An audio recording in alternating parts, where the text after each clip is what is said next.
মৌলভীবাজারের কমলগঞ্জ উপজেলায় পবিত্র কুরআন মাজিদ হিফজ সম্পন্নকারী শিক্ষার্থীদের সম্মাননা ও পাগড়ি প্রদান অনুষ্ঠান অনুষ্ঠিত হয়েছে। সোমবার রাতে উপজেলার মাধবপুর ইউনিয়নের পুরানবাড়ি এলাকায় অবস্থিত মুদাব্বির হোসেন ও বেগম রহিমুন্নেসা হাফিজিয়া মাদ্রাসা প্রাঙ্গণে এই অনুষ্ঠানের আয়োজন করা হয়। মাদ্রাসার প্রতিষ্ঠাতা বেলায়েত হোসেন শিপার এর সভাপতিত্বে অনুষ্ঠানে প্রধান অতিথি হিসেবে উপস্থিত ছিলেন আব্দুল হান্নান। অনুষ্ঠানে বিশেষ অতিথি হিসেবে উপস্থিত ছিলেন মাদ্রাসার সহসভাপতি এহসানুল ইসলাম, ইফতেখার হুসাইন, শাহনওয়াজ হুসাইন সহ অন্যান্যরা।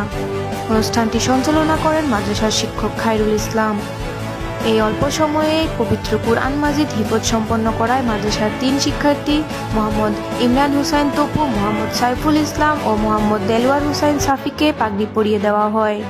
পাশাপাশি তাদের হাতে সম্মাননা ক্রেস্ট তুলে দেওয়া হয় এবং মাদ্রাসার প্রতিষ্ঠাতার পক্ষ থেকে মোট 3 লক্ষ টাকা অর্থ প্রদান করা হয়।